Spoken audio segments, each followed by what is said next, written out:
So I've got it on nighttime mode, and we've got Mr. Moon, Mrs. Moon, sorry, not Mr. Moon, Mr. Doghead, Mr. Lizard Man, Mr.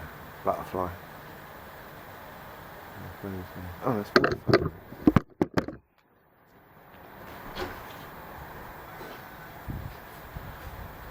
Hello. Hello.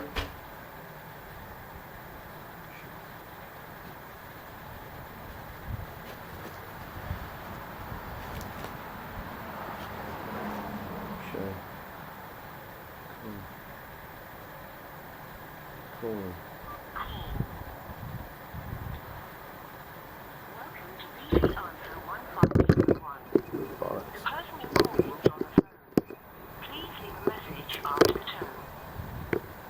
Yeah, hi, it's Jig. Sorry, I missed your call. Can you please give us a call back? Thanks very much.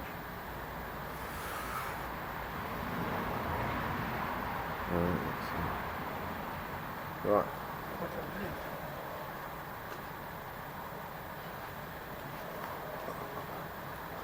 Right. So where was we? We were looking at the moon here.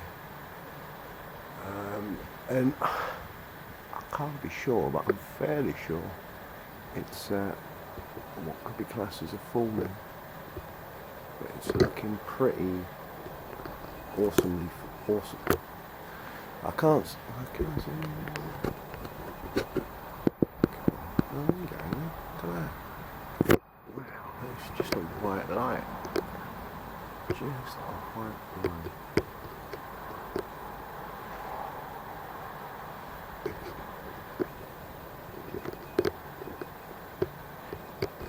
Yeah, it's giving me the moon.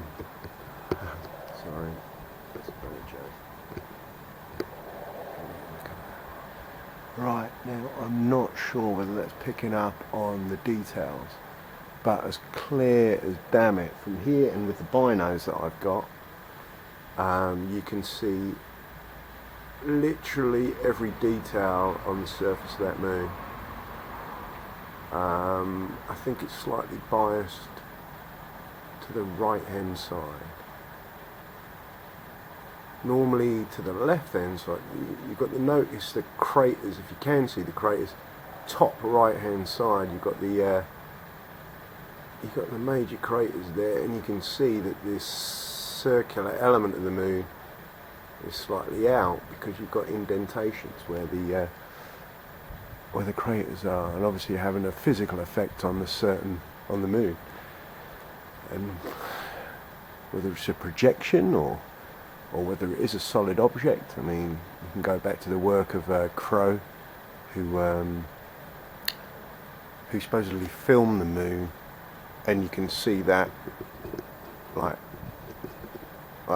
ripple effect go over the moon. And I think it comes downwards rather than upwards. It comes from the top downwards, which is interesting footage. Of course, you've got the work that Freeman Fly did some years ago now, and he was quite interested in the kinetic weapon that was used on the moon, where they supposedly looking for water and all that sort of business, but they allowed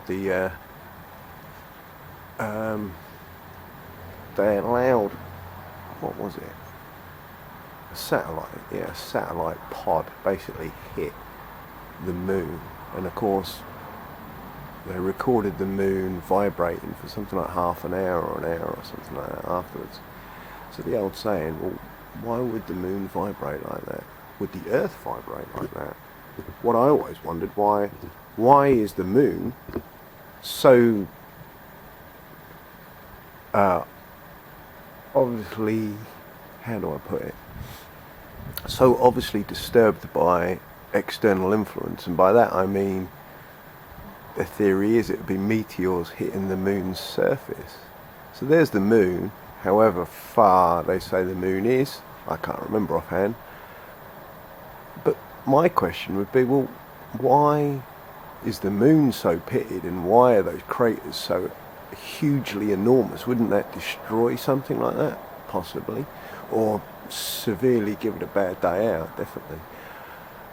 And there it is out in space. Well, here we are on a planet floating through space. Okay, that's what we're told. But why is it that the moon's hit by all these elements?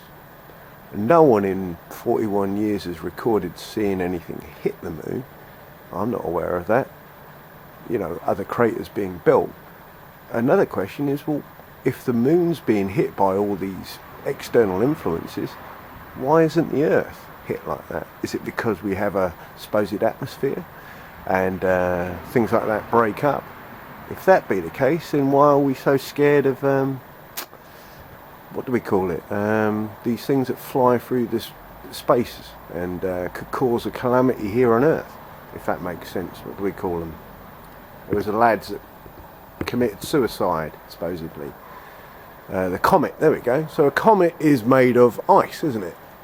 So if a comet is coming towards Earth, and supposedly the moon doesn't have such an atmosphere quite like the Earth, okay, apparently it does have a bit of an atmosphere, but we'll let Richard C. Hoagland talk about that one.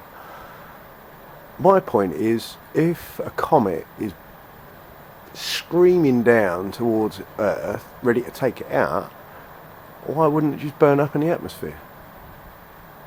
If you get me, you know? What's the fear? If a comet is made of ice particles, which kind of makes sense theoretically, because supposedly space is a little bit cold out there. Possibly. Makes you wonder, doesn't it? So going back to the point, the moon is pitted with hundreds of craters, and of course all these craters and the backside of the moon, you've got Freighter H's crater, which is the Jack Parsons crater, I think. NASA gave it to respected Jack Parsons. The question is, like I said, if that's so pitted and it's being hit, and I haven't seen it hit in 41 years, why isn't the Earth so mangled up? Possibly it is. Maybe I'm missing something. But it's something to think about, isn't it? But the moon is looking very nice tonight. I'd hazard a guess it probably is a full moon, but I can't be sure because we're not a friggin' scientist, man. But what we can do is listen to a bit of KJ later on. So anyway, just a thought.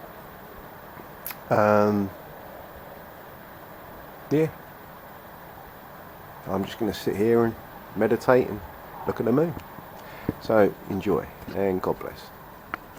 Okay, turn it.